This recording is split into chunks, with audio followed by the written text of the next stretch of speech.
This is a system that I had. It has a GTX 1060 and it could run almost every game at 1080p. But sadly with modern day titles, this 8-year-old legendary card is no longer being able to cope up with my needs. So I saved up and got myself a new system with an RTX 5070. All of this, but the punchline is, to me modern games feel blah.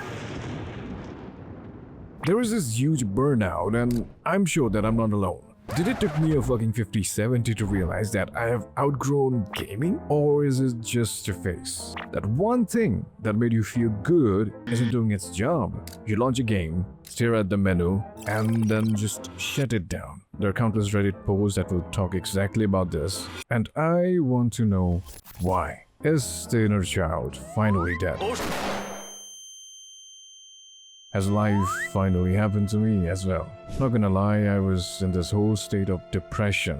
Now, I didn't want to pay shit ton of money to a psychiatrist to troubleshoot me. We got internet for that. And by spending some time and with logical reasoning, I think I got myself some answers. I had to go through the entire history of gaming and also my past experience with it. And by the end I was done with the script, I was a changed man. And I want you to go through this change as well.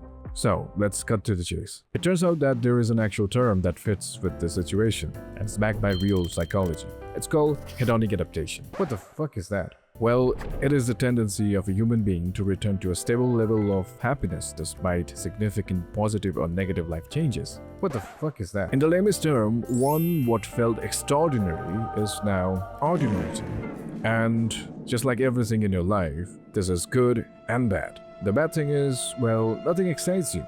Oh, what am I kidding myself? But the good thing is, it mellows down your pain. Things that had hurt you before causes less pain now. So now you are in this neutral zone where emotions are short-lived. In order for you to draw more pleasure, your brain often turns to nostalgia. Now the problem is, nostalgia is something that counters this dull feeling, but it's not fully successful. In order for us to fully understand this, we need to go way back. अबे कितना पीछे ले गया बे? Yes, the 1990s, the golden age of gaming. Why is it called that? For me, the single most important reason is that it was the era where genres were born. Everything we play today, like FPS, RPG, platformers, traces back to this time. This is important. Back then, the average gamer was 13 to 14 years old. Now, the number is, hold for it, 35. What? Which means those kids who started playing, they never stopped playing. Today's gaming community is built by living fossils. Okay, I believe some feelings were definitely hurt here. Which means today's gamers are living in nostalgia. They have lived through the golden era. They've seen it all. So now it's really hard to get impressed when a new Assassin's Creed game is dropped. You've played every part, you've seen all the mechanics. Okay, I can objectively say that Ubisoft is messing it up, but for the sake of this video, let's just skip. Let's just leave that aside. Personally, I always wanted to play Assassin's Creed, but I never had a PC. By the time I got my first PC, AC Origins came out. So my first experience with this genre was when the game was in its second phase, the open world RPG. Fate of Greece journeys with you. This explains why I personally love modern day Assassin's Creed games. I never really understood the hate-it god. Even in Reddit, people seem to be confused, like they played it, they loved it, then why other people are hating over it? Which brings back to the point that why me? I'm not that old. I have not been through that golden era of gaming. And this feeling or burnout, whatever you call it, is all over my friend circle, which is apparently a triangle. You cannot make a circle out of this many friends. Never mind. In India, okay, it's a cow. Look, I'm Indian. I can do this. In India, Western cultures come a bit late. The average age of gamers in India is between 18 to 24, with the majority of the gamers lying towards the older side. So far, I can understand the logic behind why there is this sudden surge of this burnout in all over gaming community, but when it came to me or my demographic, I'm fucked. I got depressed again. Hysterical, delusional, depressed, manic. I thought I almost had the answer. Then I went to bed and I dreamt about my teeth falling out of my gum. I wonder what's that about. The next day, What the fuck? Bro, why would you animate it like this? What was that? I didn't pay you for your biology class? Bro, I didn't pay you for being an ass either. I'm sorry, guys. I was putting some more stress on my brain, and something clicked. It was not that simple. The next part that really affected me was a bit nuanced. So in real life, we have lots of variables to deal with. It takes a lot of energy. Thinking about making money, trouble in relationships or lack of it, personal trauma, etc., etc. And at the end, we end up feeling depressed. When I started gaming, it used to be fun because there were limited options.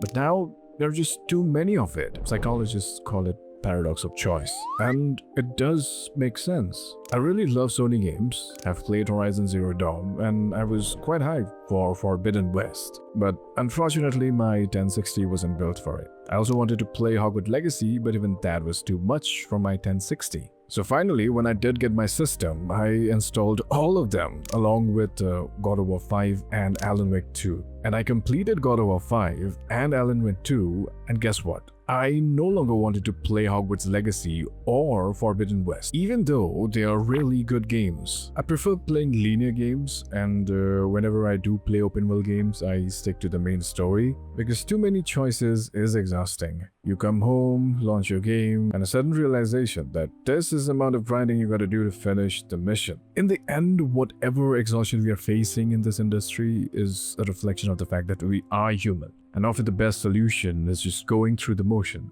It's really difficult when you don't understand why something is happening to you. It's easy to put a blame, but once you have a good understanding of the reason, it is bearable. Often we try to avoid problems, but avoidance breeds uncertainty, and human mind isn't built for the unknown. We crave clarity, closure, even if it hurts. It's really easy for us to say that this game sucks, the game has so many flaws, but we once enjoyed games that had flaws and we didn't care. Next time when you're in this state of mind, sit back, go through everything, try to address the part that makes you feel uneasy. When you've gone through the entire situation, you might find out that you're blaming the wrong thing. Sometimes it is just the situation, and it's nobody's fault, and all it takes is the realization. I realize I don't hate gaming. It is just that I'm in a situation which is really fucking up my life, and all I can do is give it some time.